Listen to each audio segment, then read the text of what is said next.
Hi everyone, happy Friday, TGIF as they say. Delighted to see you guys today. Welcome to my room.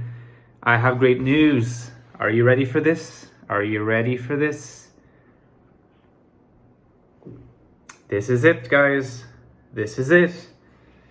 My book in its paperback format. I can finally present it to you. Maybe there's a little bit of light, but from this angle, you might see it quite well. Look at this. Look at this beautiful cover. Look, even my friend admires it. Available in the description box down below for all countries, in addition to Brazil, Mexico, Australia, Netherlands, and India, because I have had viewers asking whether they are able to purchase the book in those countries. I have updated the list of links so that they can easily find the book. Look at this. Look at this beautiful piece of art. I'm so happy with the work of the designer on this. I'm delighted. And as you can see, the text is actually quite clear. Everything is clear. That's how I had anticipated. This is the face of the INFJ alone. I have a section of the book where I talk about the INFJ being alone with other people, contemplating people from a state of solitude. And if you look carefully, these birds are actually also the half shapes of human beings. This is a symbol. And the forest, I love how the forest is represented, how the trees, are manifesting a kind of expanse and the complexity of it, but at the same time, everything is interconnected. I think this is a good indication of how introverted intuition works. I love how the shoulder just continues there, and you can see here is the title with my name on it on the edge of the book, and then description that you can also find on Amazon, a little biographical sketch. I'll show you the inside so you can see that it's very well made later on, because this is actually my dad's copy. I'm going to add a little dedication there. You have here the table of contents with the 6 chapters, 128 pages in total. You can see that it all looks very good, very professional. There's a number of footnotes, but don't worry, not too many. You can see one of them there. Footnotes, but the language used in the book is not particularly difficult. It's a difficult, dense book. I wanted to do justice to the INFJ type and write the most in-depth study of the INFJ ever done. To write the book the INFJ deserved, as the thumbnail to this video indicates.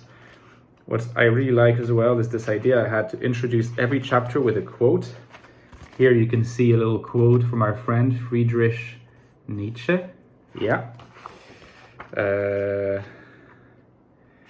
Here for chapter 5, The Path to Monism, there's a quote from a fellow INFJ that you guys will recognize, Fyodor Dostoevsky, the book Demons, which I really recommend if you haven't read it. And yeah, 6 chapters, 128 pages, very affordable, which is also why you should get it if you're interested in digging into the INFJ type and seeing it from the inside, because that's what the book is ultimately about in terms of bringing value. It's a look at the INFJ from the inside rather than from the outside. What you will find online, on Amazon for instance, are books and ebooks on the INFJ from the outside, usually written from the perspective of a non-INFJ. And some of these are popular books, but they will tell you, the INFJ in relationship is like this, and good matches for the INFJ are this or that, or these are the functions of the INFJ. This is how, the function stack of the INFJ differs from that of the INTJ, and so on and so forth. But this is not about that. This book is about the INFJ from the inside. How does it feel to be an INFJ? What does it feel like? What is the typical experience of the INFJ in relation to love, in relation to meaning, in relation to life, to projects, to other people, to solidarity, to friendship? What is the basic existential constitution of the INFJ in the terminology of the book that I use? So again, the definitive, I wouldn't say it's the definitive statement on the INFJ, because that would be too megalomaniac, but I would say at the moment it is the most definitive statement of the INFJ that I can think of. In book format for less than $10, and you have something so nice to add to your bookshelf. Imagine. It just looks so lovely, so nice. I mean, if you're not convinced by now, I don't know what I can do, but I'm delighted with the product. It's been selling quite well so far, and I'm getting excellent feedback, both in terms of the quality of the book that has been received or of the ebook, and the content apparently is very stimulating to people, getting them to think a lot, but written in a language that's as accessible as possible, knowing that the approach and the investigation is dense. It's not a matter of staying at the surface, you know, it's a matter of going deep, and the further you go down the depth, the more you have to extract difficult concepts and ideas. But my style is quite, it guides you along. I always make sure that you don't, you know, lose track of where I'm going. And that's the feedback I've been getting as well. So, you know, like, I'll give you just some examples.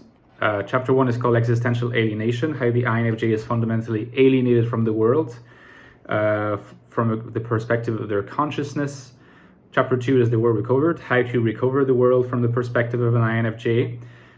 Chapter 3 is called Vision and Vocation. So that's as part of the recovery of the world, how this process unfolds a vision that is realized as a vocation.